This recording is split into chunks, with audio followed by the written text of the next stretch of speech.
Surprise ഒക്കെ വരും. നിനക്ക് സർപ്രൈസ് ആയിട്ട് തോന്നിയില്ലേ? ഞാൻ ലിപ്സ്റ്റിക് ആക്കി നിന്റെ മുഖത്ത്. എനിക്ക് തോന്നി നീ ഇപ്പുറത്തും കൂടെ ആക്കിയിട്ട് അത് ബ്ലഷ് ആക്കണം. എന്താണ് നിങ്ങൾ പറയൂ, നിങ്ങളുടെ ഫ്രണ്ട്ഷിപ്പ് എവിടെ തുടങ്ങി? ഫ്രണ്ട്ഷിപ്പ് അല്ല, ഇത് ഫാമിലിയാണ്. എനിക്ക് അത്രേ പറയാനുള്ളൂ. ഇത് എന്റെ family. Yes yes of course ഇത് ഫാമിലി. ഇവര് ഫാമിലിയാണ്. എവിടുന്ന് എങ്ങനെ കിട്ടിയതാണ് ഈ ഫാമിലി മെമ്പേഴ്സിനെ? നല്ല ചോദ്യം. ഇത് കിട്ടിയത് ആദ്യം പറയാം. ഇത് more than 10 years. Oh yes. അങ്ങനെ വർഷത്തെ പരിചയമുണ്ടല്ലേ? സഹിക്കോ 10 വർഷം? അല്ല, ഇപ്പൊ ഈ അടുത്ത കുറച്ച് വർഷമായിട്ടാണ് കുറച്ച് അധികം സഹിക്കണത്. ഇവനെ എങ്ങനെ കിട്ടിയെന്ന് പറഞ്ഞാൽ കോമഡിയാണ്. ആക്ച്വലി എന്റെ സ്കൂൾ ഫ്രണ്ട് ആണ് ഇവന്റെ എക്സ് വൈഫ്. ഓക്കെ. ശരിക്കും അങ്ങനെയാണ് ഞങ്ങൾ പരിചയം. പക്ഷെ പിന്നെ ഞങ്ങൾ കണക്ട് ആവുന്നതെന്ന് പറഞ്ഞാല് സജ്ന ചേച്ചിയുടെ ഡാൻസ് ടീമില് ചേച്ചിയുടെ കൂടെ സ്ഥിരമായിട്ട് ഷോ ഞാൻ ചെയ്യുമായിരുന്നു ആ സമയത്ത്. അപ്പൊ ആ സമയത്ത് he was the one who was managing the whole team. അങ്ങനെ ഞങ്ങള് ക്ലോസ് ആയി. പിന്നെ ഈ പറഞ്ഞ പോലെ അല്ലാതെയും അതിനു മുമ്പും ഈ പറഞ്ഞ ആ ഒരു സ്കൂൾ ടൈം തൊട്ടേ ഞങ്ങൾക്ക് പരിചയമുണ്ട്. പക്ഷെ ഇത്രയും ഒരു ബോണ്ടിങ് വരുന്നത് ഐ തിങ്ക് സ്റ്റാർട്ട് മ്യൂസിക് വന്ന് തുടങ്ങിയതിന് ശേഷമാണ്. സ്റ്റാർട്ട് മ്യൂസിക്കിൽ അവൻ DJ ആയിട്ട് വന്നതിന് ശേഷം തൊട്ടുള്ള ഒരു ബന്ധമാണ്. ദൃഢബന്ധം. ഞാൻ നോക്കിയപ്പം എന്റെ മെയിൽ വേർഷൻ. അല്ല, ഞാൻ ഇവളോട് എന്തെങ്കിലും സ്റ്റോറി പറയുമ്പോൾ ഇവള് ഇത് എനിക്ക് സംഭവിച്ചാണല്ലോ കുറച്ചാണ്. അതല്ല, ഇവൾ എന്റെ അടുത്ത് വന്ന് കഥ പറയുമ്പോഴേ ലൈക്ക് കറക്റ്റാ ഇതിങ്ങനെയാ. പിന്നെ ഞാൻ ഇവളെ ഉപദേശിക്കുമല്ലോ, എടി ഇങ്ങനെ ചെയ്ത് ശരിയായില്ലെന്ന് പറയുമ്പോൾ ആരാ ഉപദേശിക്കുന്നത്, നീ ഇതല്ലേ ഇതിനു മുന്നേ ചെയ്ത്. അതുപോലെ പറയൂ വേറെ എന്തൊക്കെയാണ് ആരിൽ നിന്ന്? അല്ല, ഇവനെ ഇവളെ പറ്റി എന്തെങ്കിലും നെഗറ്റീവ് പറഞ്ഞാൽ അത് ഇവന്റെയും കൂടെ. അതെ, ഇങ്ങനെ റിഫ്ലക്ട് ആണല്ലേ? We are perfect people. നമ്മൾ തമ്മിൽ അങ്ങനെ ഞങ്ങൾക്ക് ആരെയൊക്കെ ഒരു പ്രശ്നമില്ല. ആരെയും ഒബ്വിയസ്ലി അങ്ങനെയല്ലേ പറയാ. ഞങ്ങൾ രണ്ടുപേരും സിമിലർ ആണ് പല കാര്യങ്ങളിലും. സോ എനിക്ക് ഞാൻ പറഞ്ഞ പോലെ തന്നെ എന്തെങ്കിലും ആരെയെ പറ്റി അത് ചെയ്യുന്നത് ശരിയല്ലെന്ന് പറഞ്ഞാൽ ഞാനും അങ്ങനെയാണ്. She will do the same thing to me. So അതുകൊണ്ട് എനിക്ക് പറയാൻ പറ്റില്ല. ഇപ്പൊ പറഞ്ഞ പോലെ തന്നെ ആര്യ ആൾക്കാരെ ഹേർട്ട് ചെയ്യാൻ ഭയങ്കര ബുദ്ധിമുട്ടുള്ള ആളാണ്. So she will get hurt herself. End of the day ഒരാളെ ഹേർട്ട് ചെയ്യണ്ട എന്ന് വിചാരിച്ചിട്ട് ഇവൾ ഇങ്ങനെ ഹേർട്ട് ആയിക്കൊണ്ടിരിക്കും. ഏത് റിലേഷൻഷിപ്പിലേക്കും 150% നമ്മൾ പറയും അത് വേണ്ട കളിയാ, നീ പറയാനുള്ള പറഞ്ഞ് ലൈക്ക് യു ജസ്റ്റ് ഇല്ല, അത് ഹേർട്ട് ആവും. അപ്പൊ നിങ്ങൾ ഇത്രയും ഫ്രണ്ട്സ്, ശരി എനിക്ക് ശരിക്കും എന്താ പറയാ ടച്ച് പൊടി കേട്ടോ ആര്യായിരിക്കും. ഇത്രയും നല്ലൊരു ഫ്രണ്ട്സ് ഒക്കെ ഇങ്ങനെ സപ്പോർട്ടിങ് സിസ്റ്റം ഉള്ളപ്പോഴേ ഇവരെല്ലാരും കൂടെ ചേർന്ന് ആര്യക്ക് എന്തെങ്കിലും ഒരു പ്രോബ്ലം വരുമ്പോഴോ അല്ലെങ്കിൽ ഒരു നമ്മൾ ഡൗൺ ആയിട്ടിരിക്കുമ്പോഴോ ഇവരെല്ലാരും കൂടെ ഒരുമിച്ച് നിന്ന് സപ്പോർട്ട് ചെയ്തിട്ടുണ്ടാവുന്ന അത് എന്തിനായിരിക്കും, എപ്പോഴായിരിക്കും? ഇഷ്ടം പോലെ ഇന്നലെ രാത്രി ഇന്നലെ രാത്രി വരെ കൃത്യം പറഞ്ഞ ഒരു രാത്രി 1:30. സമയത്തൊക്കെ എന്ത് സംഭവിക്കുക? അല്ല അതാണ് ഞങ്ങൾ കുടുംബമാണല്ലോ. ഫാമിലി പറഞ്ഞല്ലേ, ഫാമിലി അല്ലേ, പല സ്ഥലത്തുനിന്നും വരുന്ന പല സ്വഭാവമുള്ള പല ടൈപ്പ് ആൾക്കാരാണല്ലോ. പ്രോബ്ലംസ് ഉണ്ടാകുന്ന ആക്ച്വലി ഞങ്ങളുടെ അപ്പാർട്ട്മെന്റില് നാളെ ക്രിസ്മസ് സെലിബ്രേഷൻസ് ഒക്കെ നടക്കും. അപ്പൊ ഞങ്ങൾ കരോൾ പ്രാക്ടീസ് ഒക്കെ കഴിഞ്ഞ് പിന്നെ മോന്റെ ബർത്ത്ഡേ ഉണ്ടായിരുന്നു. 12-ന് ഇവള് കേക്ക് കട്ട് ചെയ്തു. അത് കഴിഞ്ഞ് ഞങ്ങൾ കുറച്ചു നേരം ഡിസ്കഷൻ ഒക്കെ കഴിഞ്ഞു. ഒരു പ്രശ്നം വരുന്നു, അത് നമ്മൾ ഫേസ് ചെയ്യും. അപ്പൊ അങ്ങനെ ഞങ്ങൾ അങ്ങനെ നോക്കുകയാണെങ്കിൽ കറക്റ്റ് ഇന്നലെ രാത്രി. Yes of course. അതുപോലെ പല സിറ്റുവേഷൻസും ഇവരാണ് എന്റെ ഷീൽഡ് ആണ്. മറ്റേ അവെഞ്ചേഴ്സ് അസംബിൾ എന്ന് പറയുന്നത് എനിക്കൊന്നും പറയേണ്ട ആവശ്യം വരാറില്ല. ഓക്കെ. വേറൊരു ചെറിയ ഇപ്പൊ നിങ്ങളെ ഇരുത്തിക്കൊണ്ടാകുമ്പോഴത്തേക്ക് നിങ്ങൾക്കാണല്ലോ ആര്യനെ ഇൻ ആൻഡ് ഔട്ട് അതേപോലെ കറക്റ്റ് ആയിട്ട് അറിയാൻ പറ്റുന്നത്. അപ്പൊ ഞാനൊരു 3-4 കാര്യങ്ങൾ പറയാം. അതില് ആര്യക്കും ഇത് ചെയ്യാം. ആര്യ അത് തന്നെയാണെന്നുണ്ടെങ്കിൽ ആര്യക്കും കൈ റേസ് ചെയ്യാം. അങ്ങനെ തന്നെയാണെന്നുണ്ടെങ്കിൽ പോസിറ്റീവ് ആണോ? നിങ്ങളും പറയണം, ആര്യം പറയണം. ആര്യ പോസിറ്റീവ് ആണോ? I don't think so. ഇവിടെ ഹാഫ് പൊക്കി, അവിടെ പൊക്കിട്ടേ ഇല്ല. താത്തി അവിടെ കൊണ്ടാത്തോണ്ടൊക്കെ താത്തിയോ? അതുകൊണ്ടാണ്. എന്നാലും സിബിൻ എന്തുകൊണ്ടായിരിക്കും ഇവിടം വരെ കൈ റേസ് ചെയ്തു? ഇടയ്ക്കിടയ്ക്ക് ചെറിയ പുറത്ത് കാണിക്കില്ല, ബട്ട് ഇന്നർ അതെപ്പോഴും നമുക്കൊരു കാര്യത്തിൽ ചില കാര്യങ്ങളിൽ ഷീ വോണ്ട് ടോക്ക്, പറയില്ല, സംസാരിക്കില്ല, എക്സ്പ്രസ് ചെയ്യില്ല. പക്ഷെ എനിക്കറിയാം, കാരണം ഞാനും അങ്ങനെ എനിക്കറിയാം. She is possessive. അതുകൊണ്ട് ആര്യം ഇല്ലല്ല, നീ സമ്മതിക്കുന്നുണ്ടോ ഇല്ലയോ ഇപ്പൊ ചില yes, of അതെ course. മോളുടെ കാര്യത്തിൽ എനിക്ക് ചില അവൾ എക്സ്പ്രസ് ചെയ്യില്ല ബിക്കോസ് നേരത്തെ പറഞ്ഞ സാധനം ഞാൻ എന്നെ എക്സ്പ്രസ് ചെയ്ത് ഇയാൾ ഹേർട്ട് ആവണ്ട അതുകൊണ്ട് അവൾ എക്സ്പ്രസ് ചെയ്യില്ല ബട്ട് ഇന്നർലി ചെറിയ രീതിയിലാണ് ചെറിയ അതുകൊണ്ട് ഇത്ര മുഖ്യം സംടൈംസ് ലേസി അപ്പഴേ പോയി ആണോ ഇവരാരും പറയുന്നില്ലല്ലോ കാര്യം എനിക്ക് തോന്നി ഞാൻ കണ്ടിട്ടില്ലേ അവള് മടി പിടിച്ചിരിക്കുന്നത് പണിയെടുക്കും ആണല്ലേ കട്ടയ്ക്ക് പണിയെടുത്തോണ്ടേയിരിക്കും നീ മടി പിടിച്ചിരിക്കുന്നു പറയുന്ന സമയം നമ്മൾ റെസ്റ്റ് എടുക്കുന്ന സമയമാണ് ഗൈസ് അതെ അതെ അത് മടിയല്ല she's not lazy not lazy she work really hard പിന്നെ നമ്മൾ എക്സോസ്റ്റഡ് ആയിട്ട് ഇരിക്കൂലേ ലൈക്ക് ഒരു വർക്ക് കറക്റ്റ് ഇത്ര സമയം വർക്ക് ചെയ്യുക ഇത്ര സമയം ഉറങ്ങുക അങ്ങനത്തെ ഷെഡ്യൂളുള്ള ആളല്ല like even if she finishes her work by 9 o'clock, she'll go to the shop, she'll do the live, she'll finish all that work there, then she comes back by like 2 or something.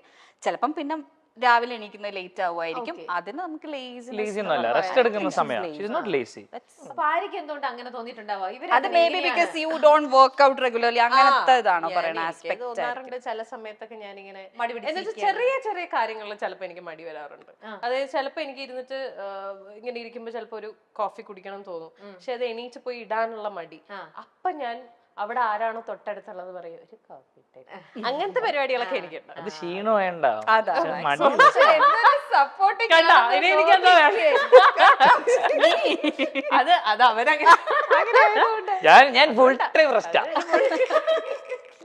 ഞാൻ ഭയങ്കര exhausted ഇവൻ താഴെ ഇരുന്നിട്ട് മേലെ വിളിച്ച് ചേച്ചി ഒരു ചായ ഇട്ടിട്ട് കൊണ്ടുവരോ നിങ്ങൾ എല്ലാരും ഒരേ ഫ്ലാറ്റിൽ തന്നെയാണ് എന്റെ വീട്ടിൽ നിന്നാണ് രാവിലെ അതാണ് ഞാൻ ചോദിച്ചത് ഞാൻ രാവിലെ എണീറ്റിട്ട് ഞാൻ ചോദിച്ചു നീ രാവിലെ എങ്ങോട്ട് ഇറങ്ങി പോവാന്ന് ചോദിച്ചു ഞാൻ നോക്കിയപ്പോ ഞാൻ റെഡി ആയിട്ട് ഇറങ്ങുമ്പോ ഇവൻ പതുക്കെ ഉറക്കൊക്കെ എണീറ്റ് ഇങ്ങനെ വരുന്നു അപ്പൊ ഞാൻ ചോദിച്ചു നീ എവിടെ പോവാ അത് എനിക്കൊന്ന് പുറത്ത് പോകേണ്ട ആവശ്യമുണ്ട് ഞാൻ റെഡി ആവാൻ പോവാന്നൊക്കെ പറഞ്ഞു ഇങ്ങോട്ടാന്ന് എനിക്ക് ഇവിടെ ഡോർ ഇറങ്ങിയ പിന്നെ ഞാൻ എന്റെ ഫാസ്റ്റ് കട്ട് ഇറക്കി ഞാനും രാവിലെ കണ്ടു ഞാൻ കുഞ്ഞിനെ ഞാൻ താഴെ പോയി കുഞ്ഞിനെ ബസ് കയറ്റി രണ്ടുപേരെയും കൂടെ ബസ്സിലാക്കിട്ട് വന്ന് ഓക്കെ പിന്നെ എത്രത്തോളം ഭയങ്കര ചൈൽഡിഷ് ആണോ ആര്യ ചില കാര്യങ്ങൾ പറയുമ്പോൾ എനിക്കിപ്പോ സംസാരിക്കണ രീതിയൊക്കെ കണ്ടപ്പോ എനിക്ക് തോന്നി അയ്യോ ഇത് ഭയങ്കര വിവാദം ഉണ്ടാക്കിയ സംസാരമാണ് ബിഗ് ബോസിൽ മനഃപൂർവ്വം ക്യൂട്ട്നെസ് കാണിക്കുന്നു എന്നൊക്കെ പറഞ്ഞിട്ട് ആണോ and she has A different language with kids and even with dogs എനിക്ക് ഭയങ്കര ഇഷ്ടമാണ് അത് കേൾക്കാൻ നല്ല രസമുള്ള അത് എവിടെന്നോ വരുന്നതാ അത്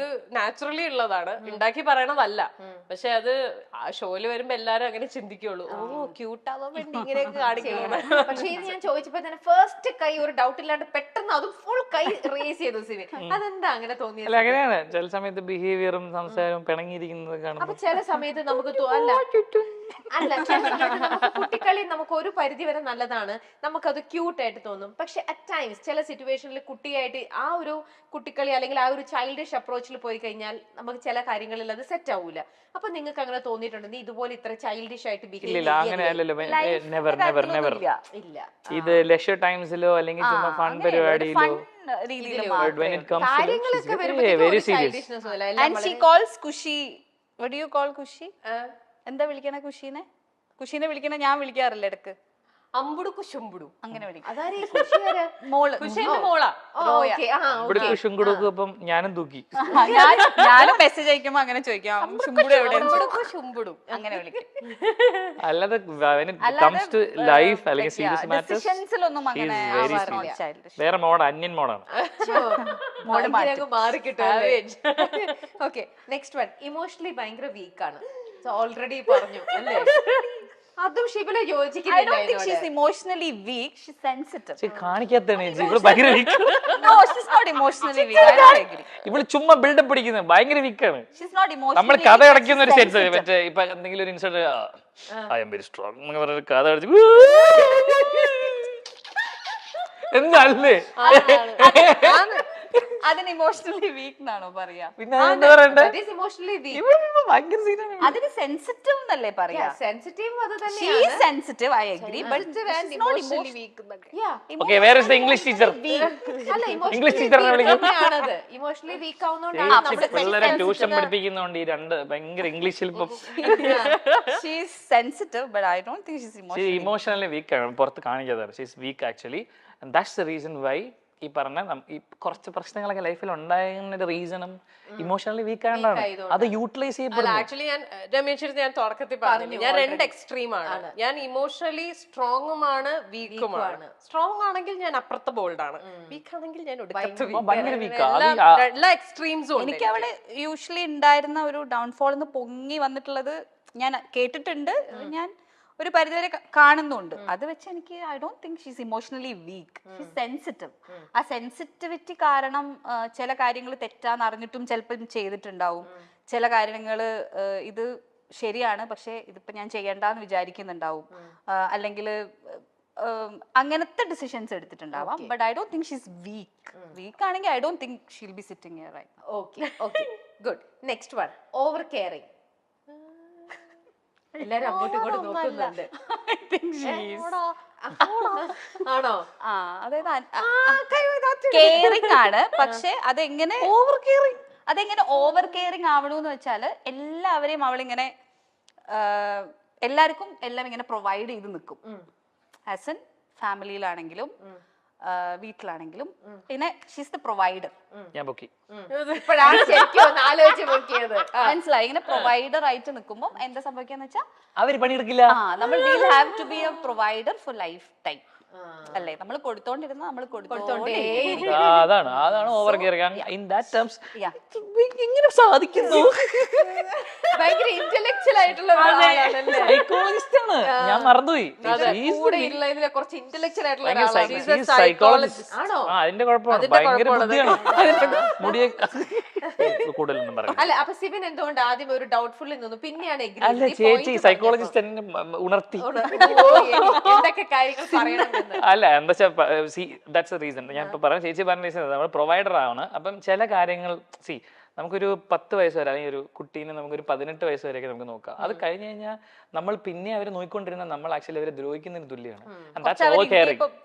അവർ ഇൻഡിപെൻഡന്റ് ആവണ്ടേ അല്ലെ? എല്ലാവരും ഇൻഡിപെൻഡന്റ് ആവണം ലൈഫിൽ. അപ്പൊ അതിന് നമ്മൾ ഒരു സ്പേസ് കൊടുക്കണം. നമ്മള് നീ പട്ടിണി കിടന്നവൻ പഠിക്കട്ടെ അങ്ങനെ ചെയ്യില്ല. അത് ഓവർ കെയറിംഗ്. ഒരു കാര്യം പോയിന്റ് ഔട്ട് ചെയ്തിട്ട് മാറി ചേഞ്ച് കൂട്ടാക്കുന്നേ ഇല്ല. ഞാൻ പറഞ്ഞല്ലോ ഇന്നലെ രാത്രി 1:30 സംസാരിച്ച വിഷയം ഇതായിരുന്നു. എന്തുകൊണ്ട് ഇവരൊക്കെ ഇത്രയും സപ്പോർട്ടിംഗ് സിസ്റ്റം ഇവരൊക്കെ വളരെ ട്രൂ ആയിട്ടാണ് പറയണത്. അപ്പൊ നമ്മൾ കോൺഷ്യസ് ഒരു എഫേർട്ട് എടുക്കണ്ടേ? കോൺഷ്യസ് എഫേർട്ട് എടുക്കാൻ എന്റെ മനസ്സ് ഇനി എടുക്കണോ? കാലുവല്ലി പിടിക്കും. ഭീഷണിപ്പെടുത്തി അവളെ കൊണ്ട് നന്നാക്കിപ്പിക്കണം അല്ലേ? ഇന്നലെയൊക്കെ ആസ്തരമായി കാലുവല്ലി പിടിക്കും. ഓക്കെ, ഇനി നെക്സ്റ്റ് വൺ, രാത്രി ജീവിയാണോന്ന്? ആണ്, രാത്രി ജീവിയാണ്. ആണ്. നിങ്ങളൊക്കെ ഞങ്ങൾ കുടുംബത്തോടെ രാത്രിക്കാണ് ഉഷാർ. അതുകൊണ്ട് റൂമൊക്കെ നല്ല ഇരുട്ടാക്കി വെച്ചേക്ക്, അതായത് നമുക്ക് പകലും കിടന്നുറങ്ങാനുള്ള സെറ്റപ്പിലാണ് ഫുൾ ചെയ്തോണ്ടിരിക്കണത്. ഓക്കെ, അപ്പം നിങ്ങൾ ഫ്രണ്ട്സ് ഇവിടെ വന്നതും കൊണ്ട് ആര്യയുടെ ഇനി ഒന്നുമില്ല, ഞാൻ എനിക്ക് എഴുതാം, അതുപോലെ കാര്യങ്ങളെല്ലാം ഭയങ്കര സെറ്റാക്കി. ബഡായി ബംഗ്ലാവ് എന്നൊരൊറ്റ പ്രോഗ്രാമിലൂടെ നമുക്കെല്ലാം സുപരിചിതയായ താരമാണ് ആര്യ. പിന്നീട് സിനിമകളിലൂടെയും സീരിയലുകളിലൂടെയും ആര്യ നമ്മുടെ മുന്നിലേക്ക് വന്നു. സിനിമയിൽ നിരവധി വേഷങ്ങൾ, അതും ഹാസ്യ വേഷങ്ങളാണ് ആര്യ കൂടുതലും ചെയ്തിട്ടുള്ളത്. അങ്ങനെ ഒരു കഥാപാത്രമായിട്ട് തന്നെയാണ് ആര്യ നമ്മുടെ മനസ്സിലുള്ളതും. എന്നാൽ ബിഗ് ബോസ് മലയാളം റിയാലിറ്റി ഷോയിലെത്തിയതോടെ ആര്യയെ പറ്റിയുള്ള മലയാളികളുടെ ഒരു ധാരണ മൊത്തത്തിൽ മാറി എന്ന് വേണമെങ്കിൽ പറയാം. ആര്യ ഒരു നെഗറ്റീവ് ക്യാരക്ടറായിട്ട് മാറുകയായിരുന്നു. ബിഗ് ബോസ് പലർക്കും നല്ലത് ചെയ്തിട്ടുണ്ട്, അല്ലെങ്കിൽ പോസിറ്റീവായിട്ടും നെഗറ്റീവായിട്ടും അതിലെ മത്സരാർത്ഥികൾക്ക് എഫക്റ്റ് ചെയ്തിട്ടുള്ള ഒരു പരിപാടിയാണ്. അതേസമയം ആര്യയെ സംബന്ധിച്ചിടത്തോളം ബിഗ് ബോസ് മലയാളം എഫക്റ്റ് ചെയ്തത് നെഗറ്റീവായിട്ടാണെന്ന് വേണമെങ്കിൽ പറയാം. അതേസമയം ആര്യ സിബിൻ സൗഹൃദത്തെക്കുറിച്ച് നമ്മൾ അറിയുന്നതും ആ സമയത്താണ്. ആര്യയും സിബിനും വളരെ അടുത്ത കൂട്ടുകാരാണ്. ഇവർ കുഞ്ഞിലേ മുതൽ ഒന്നിച്ച് പഠിച്ചവരാണ്. എന്നാൽ പോലും വർഷങ്ങൾക്ക് ശേഷം സിബിന്റെ ഭാര്യയുമായുള്ള സൗഹൃദത്തിന് പുറത്താണ് സിബിനുമായി വീണ്ടും ആര്യ സൗഹൃദം ഉണ്ടാകുന്നത്. ഇപ്പോൾ ഇവർ ഒന്നിച്ച് ഒരു ഫ്ലാറ്റിലാണ് താമസിക്കുന്നത്. അത്രത്തോളമുണ്ട് ഇവരുടെ സൗഹൃദം എന്നാണ് ഇപ്പോൾ വ്യക്തമാകുന്നത്. ആര്യയുടെ ഒരു ഇന്റർവ്യൂവിൽ ആര്യയ്ക്ക് സർപ്രൈസ് കൊടുക്കാൻ വേണ്ടി, ആര്യയെ പറ്റിയുള്ള പല കാര്യങ്ങളും തുറന്നു പറയാൻ വേണ്ടി ഒരു കൂട്ടുകാരിയും സിബിനും കൂടി എത്തിയൊരു കാഴ്ചയാണ് ഇപ്പോൾ വീണ്ടും വൈറലാകുന്നത്. ആര്യയ്ക്ക് ഏറ്റവും വലിയ സമ്പാദ്യം എന്ന് പറയുന്നത് ഈ സൗഹൃദ വലയം തന്നെയാണ് എന്ന് നമുക്ക് ഈ വീഡിയോ കാണുമ്പോൾ മനസ്സിലാകും.